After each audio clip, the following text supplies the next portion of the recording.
Hello everyone. Today let us learn about noun. So a noun is a word that names a person, place, animal, thing, idea or quality. Noun ಅಂದ್ರೆ ಕನ್ನಡದಲ್ಲಿ ನಾವು ನಾಮಪದ ಅಂತ ಹೇಳ್ತೇವೆ. ನಾಮಪದ ಅಂತ ಹೇಳಿದ್ರೆ ಹೆಸರನ್ನ ಹೇಳುವಂತಹ ಪದ. ಆ ಹೆಸರು ವ್ಯಕ್ತಿಯದಾಗಿರ್ಬೋದು, ಪ್ರಾಣಿಯದ್ದಾಗಿರ್ಬೋದು, ವಸ್ತುವಿನದ್ದಾಗಿರ್ಬೋದು, ಸ್ಥಳದ್ದಾಗಿರ್ಬೋದು, ಒಂದು ವಿಚಾರ ಅಥವಾ ಒಂದು ಕ್ವಾಲಿಟಿಯ ಹೆಸರು ಆಗಿರ್ಬೋದು. ನೌನ್ ಅಂತ ಹೇಳಿದ್ರೆ ನಾಮಪದ, ಹೆಸರನ್ನ ಸೂಚಿಸುವಂತಹ ಪದ.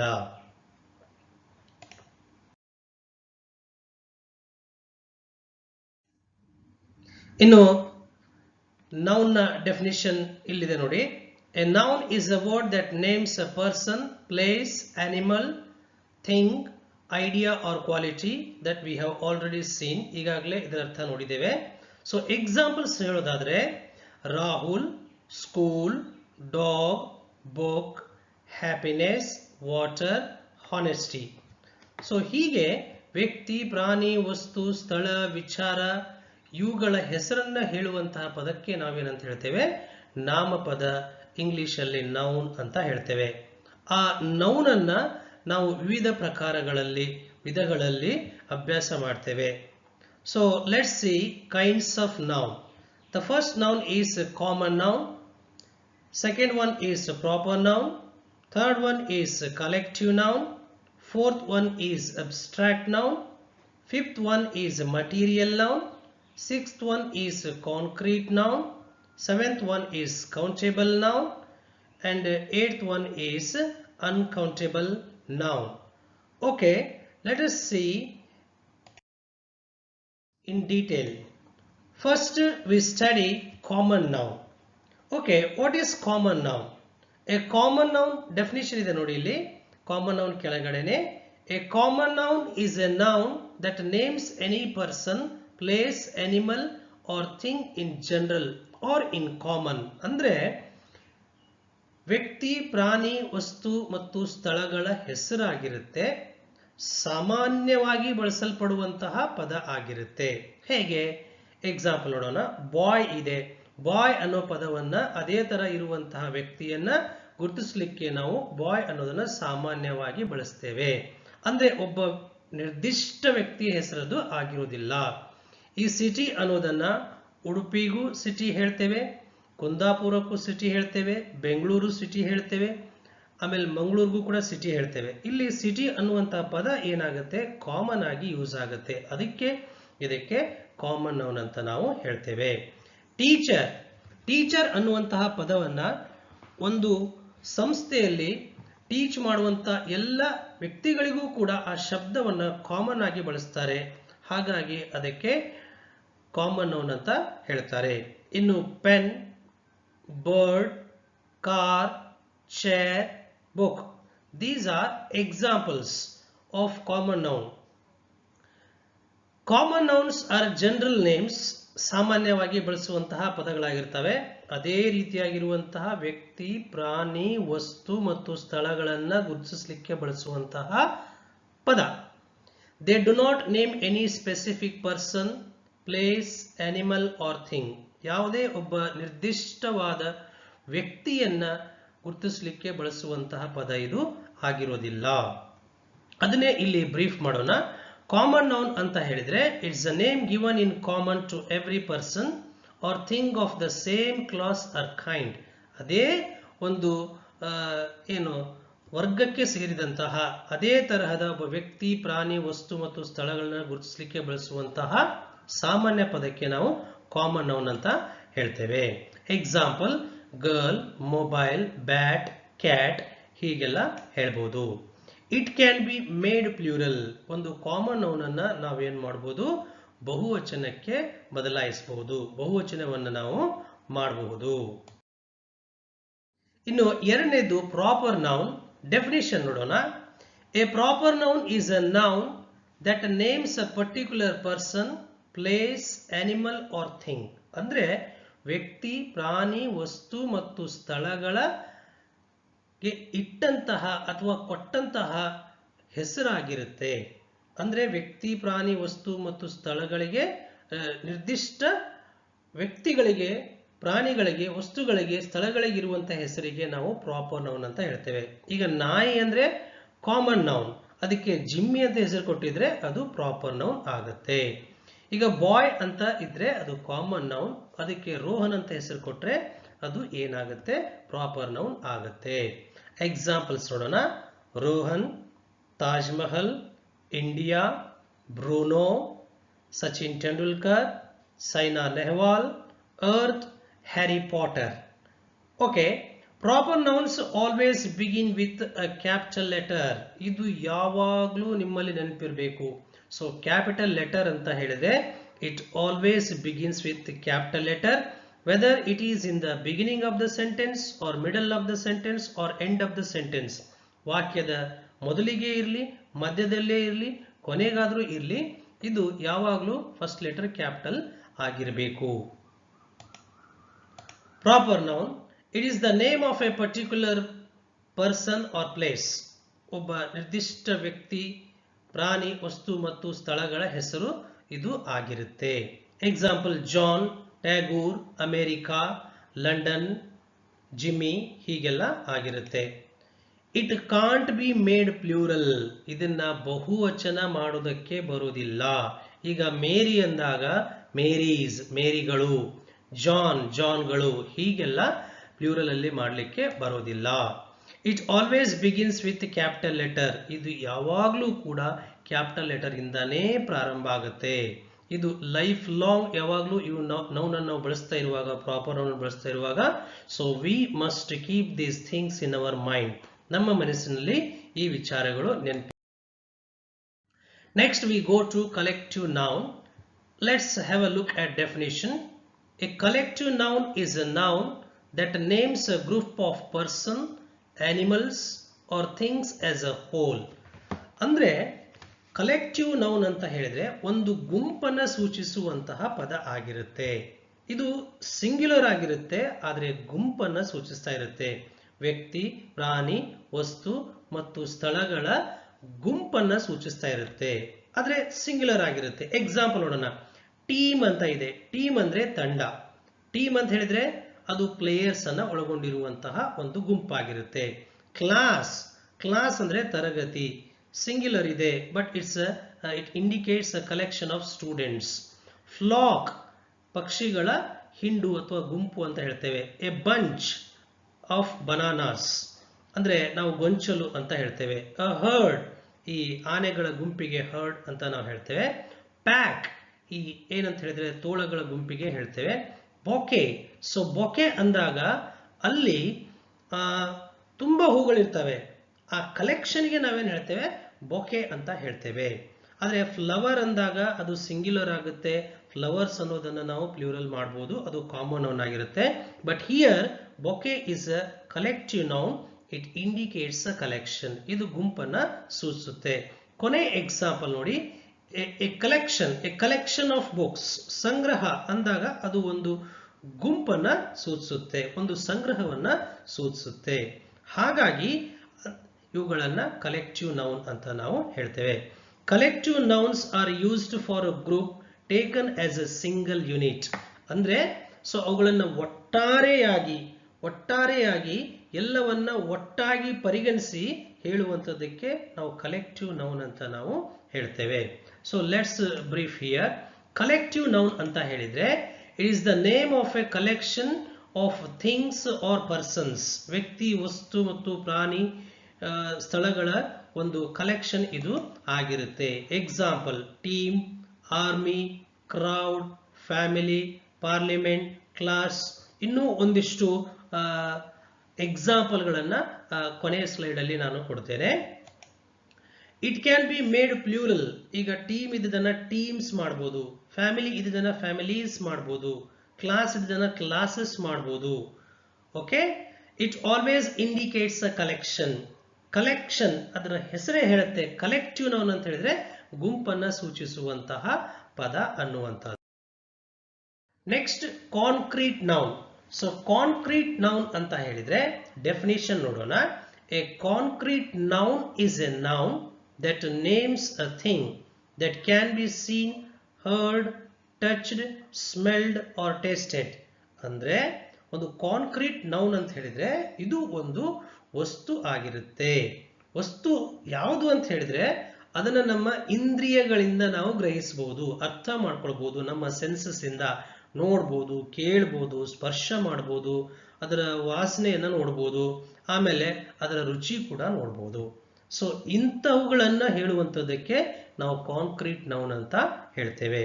ಈಗ ಟೇಬಲ್ ಅಂದ್ರೆ ವಾಸ್ತವ ಜಗತ್ತಿನಲ್ಲಿ ಇರುವಂತಹ, ಅಸ್ತಿತ್ವದಲ್ಲಿರುವಂತಹ ವಸ್ತುಗಳನ್ನ ನಮ್ಮ ಇಂದ್ರಿಯಗಳಿಂದ ಗ್ರಹಿಸುವಂತವುಗಳನ್ನ ಹೇಳೋದಕ್ಕೆ ಕಾಂಕ್ರೀಟ್ ನೌನ್ ಅಂತ ನಾವು ಹೇಳ್ತೇವೆ. ಟೇಬಲ್ ಆಗಿರ್ಬೋದು, ಬೆಲ್ ಆಗಿರ್ಬೋದು, ರೋಸ್ ಆಗಿರ್ಬೋದು, ice cream, book, bag, ball, chair. So ಇಲ್ಲೊಂದು ನೋಟ್ ಇದೆ ನೋಡಿ. Concrete nouns refer to things that exist in the real world. ಅಂದ್ರೆ ವಾಸ್ತವ ಜಗತ್ತಿನಲ್ಲಿ, ನಿಜವಾದ ಜಗತ್ತಿನಲ್ಲಿ ಅಸ್ತಿತ್ವದಲ್ಲಿರುವಂತಹ ವಸ್ತುಗಳನ್ನ ಹೇಳೋದಕ್ಕೆ ನಾವು ಕಾಂಕ್ರೀಟ್ ನೌನ್ ಅನ್ನ ಬಳಸ್ತೇವೆ. ಕಾಂಕ್ರೀಟ್ ನೌನ್ ಅನ್ನ ಇಲ್ಲಿ ಸಂಕ್ಷಿಪ್ತವಾಗಿ ನೋಡೋಣ. It is the name of A thing that can B touched are seen. ತುಂಬಾ ಸರಳ ಭಾಷೆಯಲ್ಲಿ ಹೇಳೋದಾದ್ರೆ ನಾವು ನೋಡುವಂತಹ ಅಥವಾ ಸ್ಪರ್ಶ ಮಾಡಬಲ್ಲಂತಹ ಒಂದು ವಸ್ತುಗಳನ್ನ ಹೇಳುವಂತಹ ಹೆಸರಾಗಿರುತ್ತೆ. ಎಕ್ಸಾಂಪಲ್ ರೂಮ್, ಬ್ಯಾಟ್, ಗರ್ಲ್, ಬಾಯ್ ಹೀಗೆ ಹೇಳ್ಬೋದು. It can be made plural. ಈ ಒಂದು ಕಾಂಕ್ರೀಟ್ ನೌನ್ ಅನ್ನ ನಾವು ಪ್ಲೂರಲ್ ಕೂಡ ಮಾಡಬಹುದು. Next noun is abstract noun. Abstract noun ಅಂದ್ರೆ ಡೆಫಿನಿಷನ್ ಏನಂತ ನೋಡೋಣ.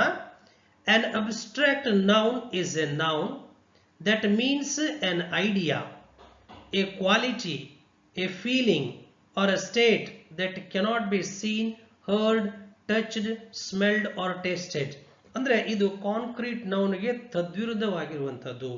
ಇದನ್ನ ನಮ್ಮ ಅನುಭವಕ್ಕೆ ಬರುವುದೇ ವಿನಃ ಇದನ್ನ ನಾವು ಕಣ್ಣಿಂದ ನೋಡಕ್ಕಾಗ್ಲಿ, ಸ್ಪರ್ಶ ಮಾಡಕ್ಕಾಗ್ಲಿ, ತೂಕ ಮಾಡಕ್ಕಾಗ್ಲಿ, ಅಳತೆ ಮಾಡಕ್ಕಾಗ್ಲಿ, ಆಮೇಲೆ ಕೇಳಿಸ್ಕೊಳ್ಳೋದಕ್ಕಾಗ್ಲಿ ಇದು ಸಾಧ್ಯ ಆಗಲ್ಲ. It means only we can feel it, only we can experience it ಅಂತ ವಿಚಾರಗಳು ಯಾವ್ದ್ಯಾವುದು ಅಲ್ಲಿ ಕೊಟ್ಟಿದ್ದಾರೆ ನೋಡಿ. ಲವ್ ಅಂತ ಕೊಟ್ಟಿದ್ದಾರೆ. ಆ ಪ್ರೀತಿ ಅನ್ನೋದನ್ನ ನಾವು ಅನುಭವಿಸಬೇಕೇ ವಿನಃ ಯಾವುದೋ ಒಂದು ಫಿಸಿಕಲ್ ಫಾರ್ಮ್ ಅಲ್ಲಿ ನೋಡ್ಲಿಕ್ಕೆ ಸಾಧ್ಯ ಇಲ್ಲ, ಒಂದು ವಸ್ತುವಿನ ರೂಪದಲ್ಲಿ ನೋಡ್ಲಿಕ್ಕೆ ಸಾಧ್ಯ ಇಲ್ಲ. ನಾಲೆಜ್, ಒಬ್ಬ ವ್ಯಕ್ತಿ ಇರುವಂತಹ ಜ್ಞಾನ.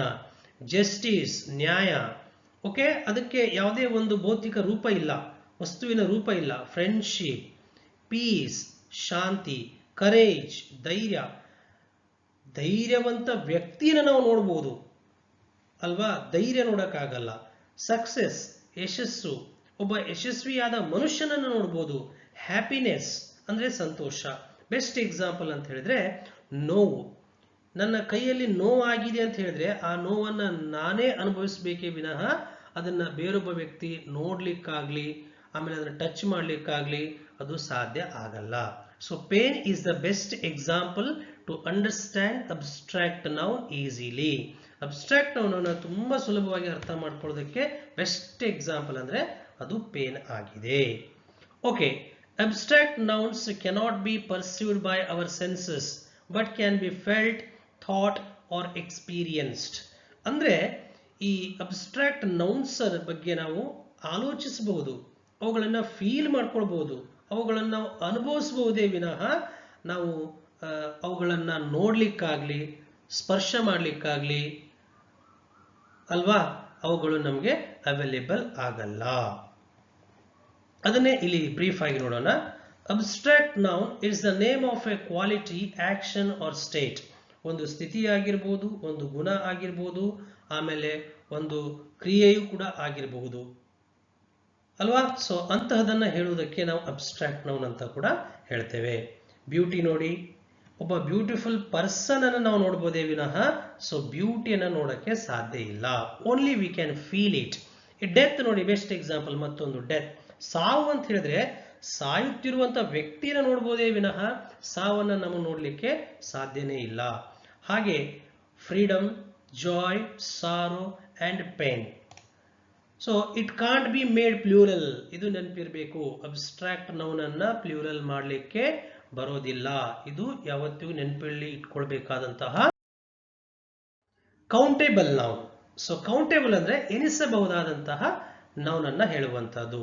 A countable noun is a noun that names a person, place, animal or thing that can be counted. They have singular and plural forms. Countable ಅಂತ ಹೇಳಿದ್ರೆ ಎಣಿಸ್ಲಿಕ್ಕೆ ಬರುವಂತಹ ವ್ಯಕ್ತಿ, ಪ್ರಾಣಿ, ವಸ್ತು ಮತ್ತು ಸ್ಥಳಗಳ ಹೆಸರು ಆಗಿರುತ್ತೆ. ಅದಕ್ಕೆ ಸಿಂಗ್ಯುಲರ್ ಮತ್ತು ಪ್ಲೂರಲ್ ಅಂತ ಇರುತ್ತೆ. ಈಗ ಆಪಲ್ ಇದೆ, ಆಪಲ್ಸ್ ಆಗುತ್ತೆ. ಬಾಯ್ ಇದೆ, ಬಾಯ್ಸ್ ಆಗುತ್ತೆ. ಬುಕ್ ಇದೆ, ಬುಕ್ಸ್ ಆಗುತ್ತೆ. ಚೇರ್ ಇದೆ, ಚೇರ್ಸ್ ಆಗುತ್ತೆ. ಕ್ಯಾಟ್ ಇದೆ, ಕ್ಯಾಟ್ಸ್ ಆಗುತ್ತೆ. ಪೆನ್ಸಿಲ್ ಇದೆ, ಪೆನ್ಸಿಲ್ಸ್ ಆಗುತ್ತೆ. ಟ್ರೀ ಇದೆ, ಟ್ರೀಸ್ ಆಗುತ್ತೆ. ಫ್ಲವರ್ ಇದೆ, ಫ್ಲವರ್ಸ್ ಆಗುತ್ತೆ. So let's brief here. Countable noun ಅಂದ್ರೆ ಏನು? Once again, it is the name of a thing that can be counted or divided into singular and plural. ಒಂದು ವಸ್ತುವಿನ, ವ್ಯಕ್ತಿ, ಪ್ರಾಣಿ, ವಸ್ತು ಇವುಗಳ ಹೆಸರಾಗಿರುತ್ತೆ. ಅದನ್ನು ನಾವು ಏಕವಚನ ಮತ್ತು ಬಹುವಚನದಲ್ಲಿ ಬಳಸಬಹುದು. ಅದಕ್ಕೆ ಕೌಂಟೇಬಲ್ ನೌನ್ ಅಂತ ನಾವು ಹೇಳ್ತೇವೆ. Student, example student, book, table. It can be made ನಾವು ಮಾಡಬಹುದು. ಇನ್ ಅನ್ಕೌಂಟೇಬಲ್ ನೌನ್, ಎನಿಸಲಾಗದಂತಹ ಒಂದು ನಾಮಪದ ಬರುತ್ತೆ. ನೋಡೋಣ. An uncountable noun is a noun that names a substance. Substance ಅಂತ ಹೇಳಿದ್ರೆ ವಸ್ತು ಅಂತ ಹೇಳ್ಬೋದು, ಪದಾರ್ಥ ಅಂತ ಹೇಳ್ಬೋದು, ಸಾರ ಅಂತ ಹೇಳ್ಬೋದು, ವಿಷಯ ಅಂತ ಹೇಳ್ಬೋದು. ಕ್ವಾಲಿಟಿ ಗುಣ ಆಗಿರುತ್ತೆ. an idea ಒಂದು ವಿಚಾರ ಅಥವಾ ಆಲೋಚನೆ, ಕಲ್ಪನೆ ಆಗಿರುತ್ತೆ. or something that can be counted, that cannot be counted. It has only one form. ಇದು ಒಂದೇ ಒಂದು ಫಾರ್ಮ್ ಅನ್ನು ಹೊಂದಿರುತ್ತೆ. ಇದನ್ನ ಎನಿಸೋದಕ್ಕೆ ಆಗೋದಿಲ್ಲ. ಎಕ್ಸಾಂಪಲ್ ನೋಡಿದ್ರೆ ಸುಲಭವಾಗಿ ಅರ್ಥ ಆಗುತ್ತೆ. ವಾಟರ್, ನೀರನ್ನು ನಾವು ಎನಿಸ್ತೀವ, ಒಂದು ನೀರು, ಎರಡು ನೀರು ಅಂತ ಹೇಳಿ. ರೈಸ್, ನನಗೊಂದು 10 ರೈಸ್ ಕೊಡಿ ಅಂತ ಹೇಳ್ತೀರಾ? No. Sugar, milk, oil, honey, sand, information. So we cannot count them in numbers directly. Direct ಆಗಿ ಎನ್ಸಕ್ ಬರಲ್ಲ. ಬದಲಾಗಿ ಎ ಗ್ಲಾಸ್ ಆಫ್ ವಾಟರ್ ಹೇಳ್ಬೋದು, ಅ kg ಆಫ್ ರೈಸ್ ಅಂತ ಹೇಳ್ಬೋದು. ಅವುಗಳನ್ನ ಕೌಂಟೇಬಲ್ ಅಲ್ಲಿ ಹೇಳಲಿಕ್ಕೆ ಅವುಗಳ ಒಂದು ಯೂಸೇಜ್, ಉಪಯೋಗಗಳೇ ಬೇರೆ ಇದಾವೆ. ಬಟ್ ಡೈರೆಕ್ಟ್ ಆಗಿ ಅವುಗಳನ್ನ ಕೌಂಟ್ ಮಾಡಲಿಕ್ಕೆ ಆಗೋದಿಲ್ಲ. Uncountable nouns cannot be counted, ಎನ್ಸಕ್ ಆಗೋದಿಲ್ಲ. They refer to things in general, not as a separate units. ಅಂದ್ರೆ ಸಾಮಾನ್ಯವಾಗಿ ಸಕ್ಕರೆ ಅಂತ ಹೇಳಿಬಿಡ್ತೇವೆ, ಬಿಟ್ರೆ ಅದನ್ನ ನಾವು ಸೆಪರೇಟ್ ಯೂನಿಟ್ ಆಗಿ ನೋಡೋದಕ್ಕೆ ಹೋಗಲ್ಲ. ಅಲ್ಲಿ ರಿಮೆಂಬರ್ ಅನ್ನೋದ್ರಲ್ಲಿ ಒಂದು ವಿಷಯ ಕೊಟ್ಟಿದ್ದಾರೆ ನೋಡಿ. We do not use a or an with uncountable nouns. ಇವುಗಳ ಜೊತೆ ಎ ಆಗ್ಲಿ ಆನ್ ಆಗ್ಲಿ ಬಳಸಬಾರ್ದು. ಜೊತೆಗೆ ಅಬ್ಸ್ಟ್ರಾಕ್ಟ್ ನೌನ್ ಇದೆಯಲ್ವಾ, ಅದ್ರ ಜೊತೆಯೂ ಕೂಡ ಎ ಆಗ್ಲಿ ಆನ್ ಆಗ್ಲಿ ಬಳಸಬಾರ್ದು. We use some in affirmative sentences. Okay, ಆದ್ರೆ ಇದರೊಟ್ಟಿಗೆ ನಾವು ಸಮ್ ಅನ್ನೋ ಪದವನ್ನು ಬಳಸ್ತೇವೆ. ಸ್ವಲ್ಪ ಸಕ್ಕರೆ ಕೊಡಿ, ಸ್ವಲ್ಪ ನೀರು ಕೊಡಿ, ಸ್ವಲ್ಪ ಹಾಲು ಕೊಡಿ. Some milk, some sugar, some water, some sand, some information. ಹೀಗೆ ನಾವೇನ್ ಮಾಡ್ಬೋದು, ಬಳಸಬಹುದು. ಇನ್ ಅನ್ಕೌಂಟೇಬಲ್ ನೌನ್ ಅಂತ ಹೇಳಿದ್ರೆ, so once again we will see, it is the name that can't be counted or divided into singular and plural. ಮತ್ತೊಂದು ರೀತಿಯಲ್ಲಿ ಅರ್ಥ ಮಾಡ್ಕೊಳ್ಳೋದಾದ್ರೆ, ಇದನ್ನ ಏಕವಚನ ಮತ್ತು ಬಹುವಚನದಲ್ಲಿ ನಾವು ಡಿವೈಡ್ ಮಾಡೋದಕ್ಕೆ ಅಥವಾ ಎನಿಸೋದಕ್ಕೆ ಆಗೋದಿಲ್ಲ. Example butter, money, beauty. It can't be made plural. ಇದನ್ನ ಬಹುವಚನ ಮಾಡೋದಕ್ಕೆ ಸಾಧ್ಯ ಇಲ್ಲ. Last one, material noun. Material noun ಅಂತ ಹೇಳಿದ್ರೆ ವಸ್ತು ಅಂತ ಹೇಳ್ಬೋದು, ಪದಾರ್ಥ ಅಂತ ಹೇಳ್ಬೋದು, ಸಾಮಗ್ರಿ ಅಂತ ಹೇಳ್ಬೋದು. ಮಟೀರಿಯಲ್ ಅಂದ್ರೆ, a material noun is a noun that names a material or substance. ಇದು ಒಂದು ವಸ್ತು ಅಥವಾ ಒಂದು ಪದಾರ್ಥ ಅಥವಾ ಒಂದು ಸಾಮಗ್ರಿಯ ಹೆಸರನ್ನ ಹೇಳುತ್ತೆ. From which things are made. ಅವುಗಳಿಂದ ಬೇರೆ ವಸ್ತುಗಳನ್ನ ರೆಡಿ ಮಾಡ್ತಾರೆ. These nouns have no separate count. ಇವುಗಳನ್ನ ಸಪರೇಟ್ ಆಗಿ ಕೌಂಟ್ ಮಾಡೋದಕ್ಕೆ ಆಗಲ್ಲ. ಏನು? For example gold. ಇದು ಒಂದು ಮಟೀರಿಯಲ್. ಗೋಲ್ಡ್ ಇಂದ ತುಂಬಾ ಆರ್ನಮೆಂಟ್ಸ್ ಅನ್ನ ಮಾಡ್ತೇವೆ. ರಿಂಗ್ ಮಾಡ್ತೇವೆ ಅಲ್ವಾ, ಜ್ಯುವೆಲರಿ ಮಾಡ್ತೇವೆ, ಚೈನ್ಸ್ ಮಾಡ್ತೇವೆ. Okay, water, sand, wood, wood ಅನ್ನ ನನ್ಗೆ 5 ಕಟ್ಟಿಗೆ ಕೊಡಿ ಅಂತ ನಾವು ಹೇಳಲ್ಲ, ಕಟ್ಟಿಗೆಯ ಕುರ್ಚಿ ಕೊಡಿ, ಕಟ್ಟಿಗೆಯ ಟೇಬಲ್ ಕೊಡಿ ಅಂತ ಹೇಳ್ತೇವೆ. ಸೊ ಹಾಗಾಗಿ ಇವುಗಳನ್ನ ಡೈರೆಕ್ಟ್ ಆಗಿ ನಾವೇನ್ ಮಾಡೋಕ್ಕಾಗಲ್ಲ, ಪ್ಲೂರಲ್ ಅಲ್ಲಿ ಬಳಸಕ್ಕೆ ಆಗಲ್ಲ. ಇವು ಯಾವಾಗಲೂ ಕೂಡ ಸಿಂಗ್ಯುಲರ್ ಅಲ್ಲಿಯೇ ಬಳಕೆ ಆಗಬೇಕು. ಅಂದ್ರೆ ಸೆಪರೇಟ್ ಕೌಂಟ್ ಮಾಡೋದಕ್ಕೆ ಬರಲ್ಲ. ವುಡ್ ಆಗಿರ್ಬೋದು, ಮಿಲ್ಕ್ ಆಗಿರ್ಬೋದು, ಸಿಲ್ವರ್ ಆಗಿರ್ಬೋದು, ಫ್ಲೋರ್ ಆಗಿರ್ಬೋದು, ಆಯಿಲ್ ಆಗಿರ್ಬೋದು, ಕಾಟನ್ ಆಗಿರ್ಬೋದು, ಬ್ರಿಕ್ ಕೂಡ ಆಗಿರ್ಬೋದು. ಇಲ್ಲಿ ನೆನ್ಪಿಟ್ಕೊಳ್ಬೇಕಾದ ವಿಷಯ ಏನು ಅಂತ ಹೇಳಿದ್ರೆ, ಸೊ ಒಂದು ವಸ್ತು ಪದಾರ್ಥ ಅಥವಾ ಸಾಮಗ್ರಿ ಆಗಿರುತ್ತೆ, ಅದರಿಂದ ಬೇರೆ ವಸ್ತುಗಳನ್ನ ಮಾಡ್ತಾರೆ, ಅಂತವುಗಳಿಗೆ ನಾವೇನ್ ಹೇಳ್ತೇವೆ, ಮಟೀರಿಯಲ್ ನೌನ್ ಅಂತ ಹೇಳ್ತೇವೆ. ಸೊ ಇಲ್ಲಿ ರಿಮೆಂಬರ್ ಕೊಟ್ಟಿದ್ದಾರೆ ನೋಡಿ, ನಾವು ನೆನ್ಪಿಟ್ಕೊಳ್ಬೇಕಾದ ವಿಷಯ ಏನು ಅಂತ ಹೇಳಿದ್ರೆ, we do not use a or an with material nouns. ಇವುಗಳ ಜೊತೆ ನಾವು ಎ ಆಗ್ಲಿ ಆನ್ ಆಗ್ಲಿ ಬಳಸೋ ಹಾಗಿಲ್ಲ. They are used in the singular form. ಇವುಗಳನ್ನ ಏಕವಚನದಲ್ಲಿಯೇ ಬಳಸಲಾಗತ್ತೆ. ಈ ವಿಷಯಗಳು ನೆನಪಿರಬೇಕು. ಓಕೆ, ಕೆಳಗಡೆ ನೋಡಿ, material nouns name the materials or substances from which things are made. They cannot be counted. ಅಂದ್ರೆ ವಸ್ತು ಸಾಮಗ್ರಿಯಿಂದ ವಸ್ತು ಮತ್ತು ಸಾಮಗ್ರಿಗಳಿರುವ ಹೆಸರಾಗಿರುತ್ತೆ, ಅವುಗಳಿಂದ ಬೇರೆ ಬೇರೆ ವಸ್ತುಗಳನ್ನು ರೆಡಿ ಮಾಡ್ತಾರೆ, ಇವುಗಳನ್ನ ಎಣಿಸೋದಕ್ಕೆ ಆಗೋದಿಲ್ಲ.